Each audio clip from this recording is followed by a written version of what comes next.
Welcome to the channel. This is Michael Ryan Johnson. I'm a racing driver and coach. And on this episode, this is going to be the first episode of its type.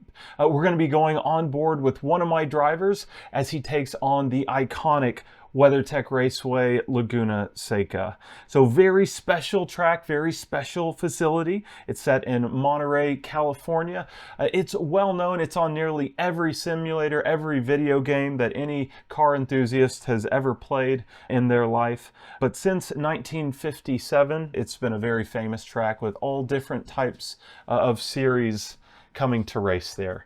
But today we're going to be jumping on board with Mike and his Supra, and we're going to do a breakdown of his lap. Now, before we get started, one thing I would remind you is that this car has been set up specifically for Mike, his driving styles, and most likely is different than your type of cars. So just consider this a breakdown of his lap, what we saw that he did well, and areas that he could improve in. But don't take this for just a pure truth that can be applied to any cars. So let's go ahead, we'll get rolling from here.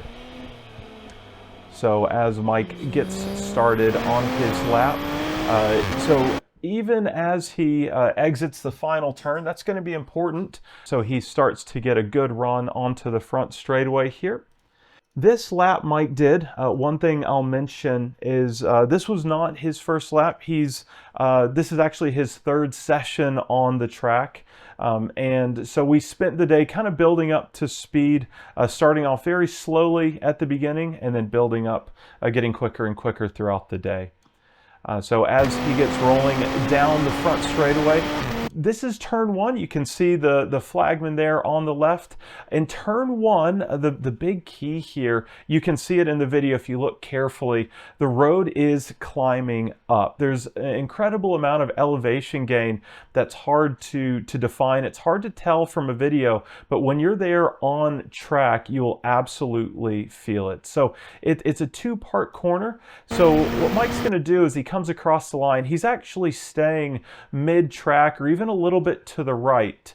As the road climbs up, we do have good grip, but what we want to prepare for is that crest. We want to try to make this bend in such a way that the car is going to be straight as we go over that crest. So for that reason, Mike is staying out a little bit wide here.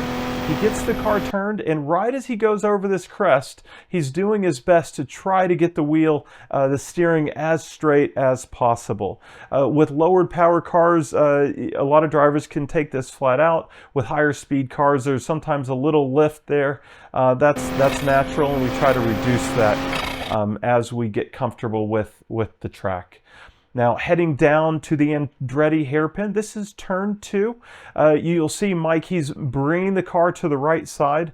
And very, very important, he's trying to get his vision ahead, spotting our braking reference points. So you can see on that right side, and we'll move up just a little bit here, you see that 3 board on the right side. There's also a hash mark. Now, these are what we call reference points or index points for your braking. And I'm not going to say which one is the perfect braking point, because there is no perfect braking point depending on conditions, depending on your car and the speed at which you arrive in this corner. But what is important to know is that we're going to be facing a downhill braking zone, so you're going to want to make sure to brake early enough, and then we're going to want to do our best to get that steering wheel straight.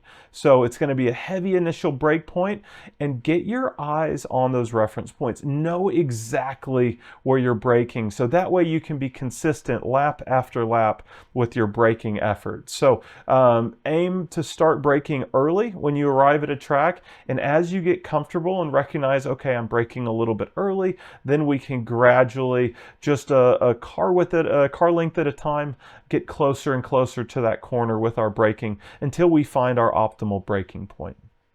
Now, what is the optimal braking point? Well, we want to get the car slowed down. There's beautiful straight line braking, heavy initial brake pressure, so it's a big hit on the brake pedal. And then as we turn in, you can notice in that brake trace, Mike is releasing the brake pressure. Now, as we arrive at turn 2, a couple of different approaches here for the Andretti hairpin. There are 2 curbs, and so some people will make this a double apex, and in this case, that's exactly what Mike's doing. You see him clipping this first curb. Alternatively, you can run slightly wider, maybe half a car width wider, as you approach this turn, and then aim for a singular apex at the second curb here. So as we roll the tape here, you'll see Mike swings out, and then he's going to bring the car back in. Look at that really nice gradual throttle build here as he builds on the throttle, letting the car run as wide as possible on the exit, getting it all the way out to that red and white. Well, we call it a candy cane curbing on the right. Now, as we head back towards turn 3, you can see that first brake marker, that's the 3 marker. It's a little tough to see in the video here, but we're going to do our best to get the car to that left side of the track by the 3 board so we can straighten the car back out before we get to our braking, before we get to our turn-in point. So notice how he's already straightened the car out. We're running parallel with that white line. So we can get a good brake activation there, get the car slowed down. And turn 3 at Laguna Seca, very challenging corner because it's very easy for your eyes to go to the apex, or rather that inside curb, and then drive the car in too early. Now with turn 3, we're actually going to look for a slightly later apex. Wherever your vision goes, wherever your eyes go, that's where the car is going to go. And so it's important that our eyes don't go straight in to that white curb. We want to have the car a little bit wider with a gradual turn in. So slow hands initially, and then if we've done it right, you see we've just gotten down to the edge of that yellow anti-cut or sausage curb there on the inside, but again using all the track. So setting up wide on the approach, tight on our clipping point, the apex there, and then we're going to run wide again here. You see Mike's using every bit of that curb there all the way to the edge. So good run there. Now as we approach turn 4, you can see we've got these brake markers here. Now this particular lap was done earlier in the day. We actually were able to find speed a little bit later. So a bit of a trick we found where rather than attacking up to the corner, and you're going to see a brake as we approach closer to the corner, what we found out working well was actually an earlier liftoff. So not accelerating all the way and then braking hard at the last moment. We would actually lift off quite a bit earlier, so around the 3, and just coasting up to the corner. Believe it or not, it ended up being faster. Now, why would that be quicker? Very interesting, because when you apply the brakes in a corner like this, not only does it slow the car, you actually get a weight transfer effect. So when you lift off the throttle or hit the brake, you're getting weight transferring to the front tires, transferring to the nose of the car. And what that was doing, it was unbalancing the car, and so we were actually losing mid-corner speed for that reason. So an earlier liftoff keeps the car more balanced, more level. Now, we do have to lift off much earlier, and Mike reported later in doing so, it actually felt slower, but the outcome we were able to see in the data was a quicker lap. So an early liftoff works well here, using all the track right in there to that red and white, and then getting the eyes up. We want to really extend the vision out here, let the car run wide all the way there to that exit. Now as we bring the car back for turn 5, very, very interesting corner, and this is one that I'll discuss at links with drivers that have ran at Laguna Seca for years, because in 2023 this corner was changed because of a repave on the track. So traditionally you were looking for a late apex into that corner, but now there's more runoff in the corner. So we're completely changing the strategy for that corner. So as we approach turn 5, again, we have these nice brake points. We have these nice reference points to gauge our braking. So we're going to want a hard initial brake, And then notice as Mike turns in, he's getting to that red and white just before the yellow. So this is what I would call an early apex. So when you're driving on track, we'll talk about an early, mid, or late apex. None is right and none is wrong. Each one is going to have different benefits, different pros, different cons as we take on a corner or a sequence of corners. So sometimes it's worth trying different ones, utilizing your data, working with your coach to see what's going to work best for you. So in this case, we're going to do a slightly early clipping point just before that yellow curbing. And then what that's going to allow us to do as we build throttle is actually carry speed to the red and white. And you see beyond the red and white, we do have some additional runoff there. And then just as a little note, there are some grates there on the outside. Now we don't want to run over those grates every lap. You can once in a while, but it shouldn't be your target. That's going to bounce the car pretty heavily in many cases. So we're just going to aim for the inside edge of the grate. And if you use a little bit more, that's just a good bailout room for you. But important there to carry that speed. Now, approaching turn 6, very, very interesting corner. It defies some theory, but it's going to be a kind of a make or break corner for a good lap time at Weathertech Raceway Laguna Seca because of the Reyes straight that follows. Now, the thing that's important to know about this corner, and so we're going to drive up to the corner here, is the topography. So as Mike drives the car into the corner, you can see where there's actually a dip and a compression zone into this corner. So we're going to approach this corner slightly differently than we might in some other traditional corners. So the first thing we're doing, we're getting our braking done if your car requires that. So working the brake pedal, and we're going to do that a little bit earlier than we think we might. What that allows us to do is before we get to that compression, you can see in the data trace, Mike has already gone to throttle. Now, very, very important here because as he goes to that, it's a maintenance throttle. You see he's not jumping right to power. What that throttle application does is it's going to squat the back of the car. So it's for that reason we've braked slightly earlier than you would think. And then that maintenance throttle before the apex, before the compression, is going to squat the back of the car. And that's going to help the car so it doesn't effectively buck up on you as you go through this corner. You can see from the track art, this is a dangerous corner, meaning you can see those tire marks and they're going off in undesired directions. So it's definitely one that you want to take your time with, as you learn this track here. So that's the big tip that Mike was using. And then as we exit, a good job here from Mike, letting the car swing out wide. Notice you have the red and white, but beyond that, you have that extra green asphalt. That is a part of the track and it can be used. So another area that's changed from the previous paving that they did in 2030.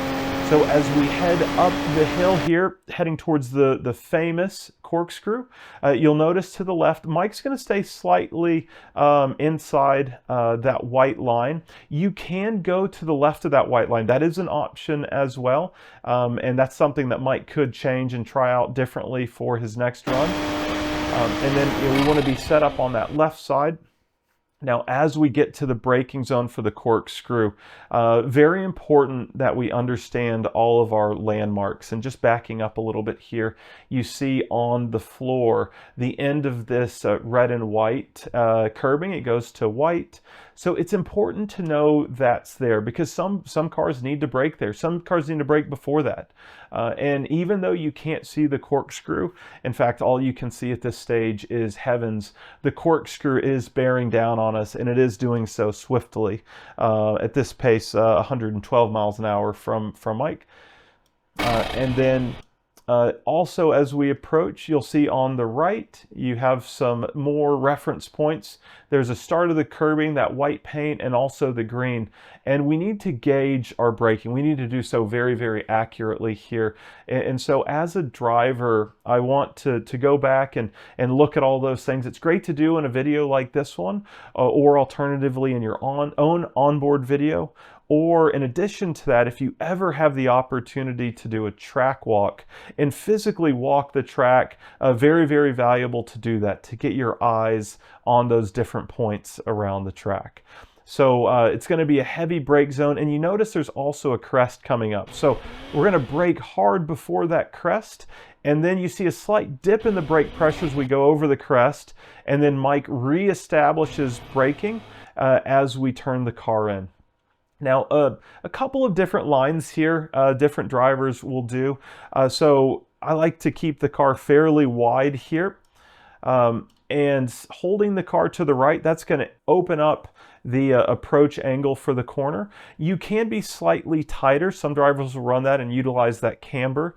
But setting up nice and wide to the right here, that's certainly a good approach. As we turn in, we're going to look for the curve. And just before we head down the hill here, we'll see if we can get our eyes on a couple of our reference points.